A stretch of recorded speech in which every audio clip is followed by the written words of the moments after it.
لوگوں غلط فہمی کیا لگی ہے؟ لوگ کہتے ہیں کہ جی وہ صوفیہ کہتے ہیں ہم وحدت الوجود کے قائل ہیں۔ وحدت الوجود کا معنی ہے وجود کا ایک ہونا۔ اس کا معنی یہ ہے کہ وہ کہتے ہیں کہ وجود دنیا میں ایک ہے، وجود دنیا میں ایک ہی ہے اور اس کی شکلیں مختلف ہیں۔ ایک شکل انسان کی ہے، ایک شکل گدھے کی ہے، ایک شکل پتھر کی ہے، ایک شکل والعیاذ باللہ خدا کی ہے۔ وجود ایک ہی ہے لیکن شکلیں کئی ہیں، لہٰذا ہر چیز خدا ہے اور خدا ہر چیز ہے۔ یہ اتحاد اور حلول کے قائل ہو گئے ہیں، مسلمان نہیں ہیں، ان پر فتح کفر کا لگا دو۔ کبھی صوفیہ کب کہہ رہے ہیں کہ وحدت الوجود کا معنی کہ وجود ایک ہے؟ کب کہہ رہے ہیں؟ وہ تو کہہ رہے ہیں وحدت الوجود کا معنی ہے کہ اللہ وجود میں یکتا ہیں۔ اور باقی بات سمجھنا، اگر یہ تمہاری بات مان بھی لی جائے کہ وحدت الوجود کا معنی یہ ہے کہ وجود میں سارے لوگ شریک ہیں، جیسے اللہ ویسے مخلوق، تو پھر بھی کفر کہنا مشکل ہو جاتا ہے۔ کیوں؟ اس لیے کہ دنیا کا ضابطہ ہے کثرت ہمیشہ یہ وحدت کی طرف لوٹتی ہے، قلت کی طرف۔ کثرت ہمیشہ قلت اور وحدت کی طرف لوٹتی ہے۔ آپ دورے میں کتنے ہیں؟ وہ جی 450۔ اب 450 کو آپ کم کرتے جائیں تو پیچھے آخر میں کتنے رہ جائیں گے؟ ایک۔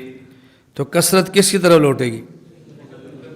جی 25 تاریخ آ گئی، دورہ ختم آ گیا، لڑکے کدھر ہیں؟ جی چلے گئے ہیں۔ باقی کتنے ہیں؟ جی 4 رہ گئے ہیں۔ تم کیوں نہیں گئے؟ بس میں آپ سے بیعت تھا، میں نے کہا چلہ لگا لوں۔ تو کثرت کدھر آ گئی؟ قلت کی طرف آ گئی۔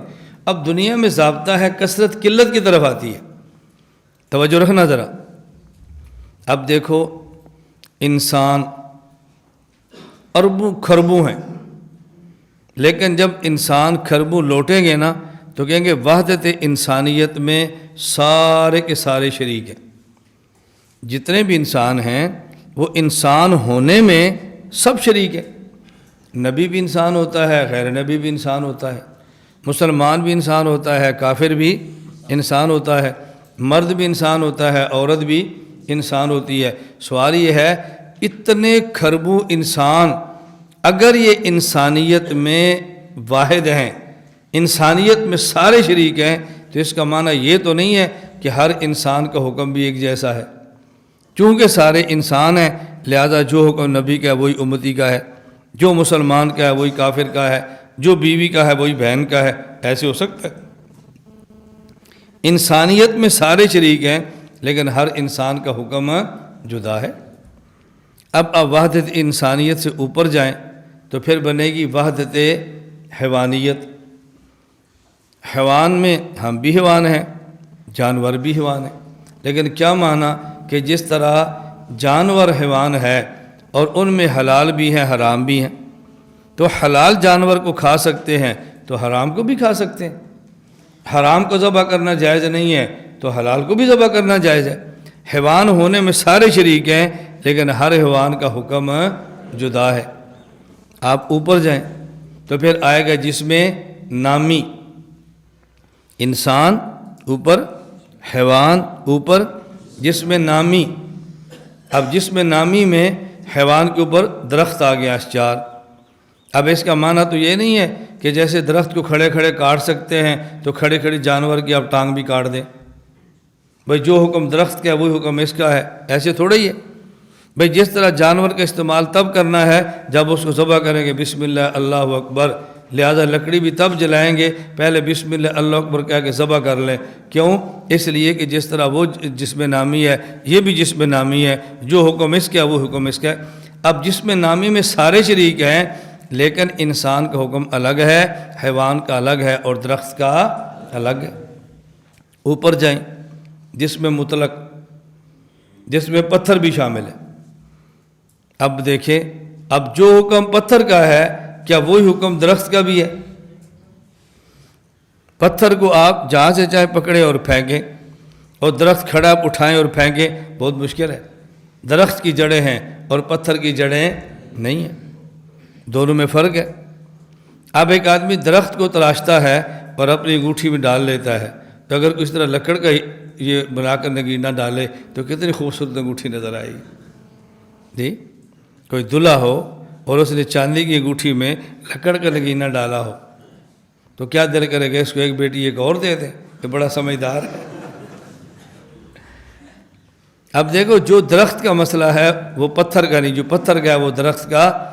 اب کتنی بڑی بیوقوفی ہوگی کہ کوئی بندہ کہ چونکہ جس میں مطلق ہونے میں سب شریک ہیں، لہذا جو حکم انسان کا ہے، جو حکم پتھر کا ہے وہی درخت کا ہے، جو درخت کا ہے وہی حیوان کا ہے، جو حیوان کا ہے وہی انسان کا ہے، کیونکہ جس میں مطلق میں سارے شریک ہیں. اب جس میں مطلق سے اوپر جائیں تو پھر آئے گا وجود. پھر کیا آئے گا؟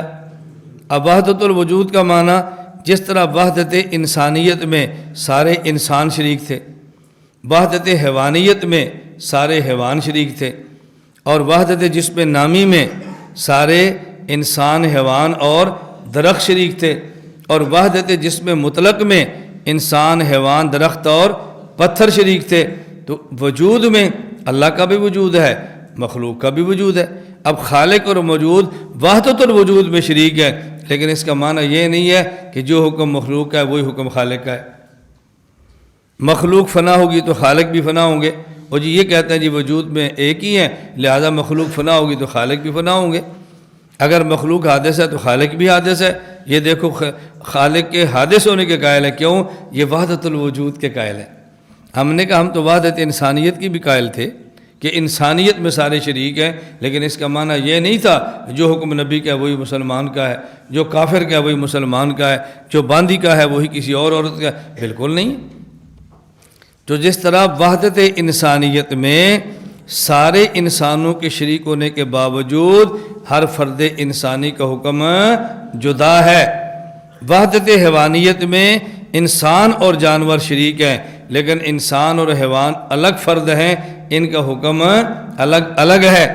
وحدت جسم نامی میں انسان، حیوان، اشجار سب شریک ہیں، لیکن وحدت جسم نامی کا ایک فرد انسان ہے، ایک حیوان ہے، ایک درخت ہے، اور تینوں فردوں میں سے ہر فرد کا حکم جدا ہے. وحدت جسم مطلق میں انسان، حیوان، درخت اور پتھر سب شریک ہیں، لیکن ہر فرد کا حکم جدا ہے. اسی طرح وحدت الوجود اللہ کا وجود بھی ہے، مخلوق کا وجود بھی ہے، لیکن خالق وہ وجود ہے جس کا حکم الگ ہے، اور مخلوق وہ وجود ہے کہ جس کا حکم الگ ہے. وہ ایسا وجود ہے جو بلا جسم ہے، اور مخلوق کا ایسا وجود ہے جو بالجسم ہے. خالق کا ایسا وجود ہے جو بغیر جہت کے ہے، اور مخلوق کا ایسا وجود ہے جو جہت کے ساتھ ہے. خالق کا ایسا وجود ہے جو بغیر کسی مکان کے ہے، اور مخلوق کا ایسا وجود ہے جو مکان کے ساتھ ہے. خالق کا ایسا وجود ہے جو بغیر کیفیت کے ہے، اور مخلوق کا ایسا وجود ہے جو کیفیت کے ساتھ ہے. کبھی ٹھنڈا ہوگا، کبھی گرم ہوگا، کبھی صحت مند ہوگا، کبھی بیمار ہوگا، کبھی بھوک لگی ہوگی، کبھی پیٹ بھرا ہوگا. اللہ کی یہ کیفیات نہیں ہے. کبھی شادی شدہ ہوگا، کبھی کنوارا ہوگا. میری بات سمجھ آ رہی؟ تو وحدت الوجود کا یہ معنی کہ چونکہ وجود میں خالق اور مخلوق دونوں کو شریک مانتے ہیں لہذا حکم ایک ہوگا. ہم نے کہا یہ بات قرآن اور حدیث کی نہیں ہے، یہ تو عقل کے بھی خلاف ہے. عقل ہو تب بھی آدمی اعتراض نہیں کرتا. اس لیے ہم کہتے ہیں یہ اعتراضات کرنے والے وہ لوگ ہیں. میں قرآن حدیث کی بات کیا کروں، وہ تو بہت بڑا مرتبہ ہے. ایسا بندہ عقل سے بھی محروم ہے. عقل سے بھی.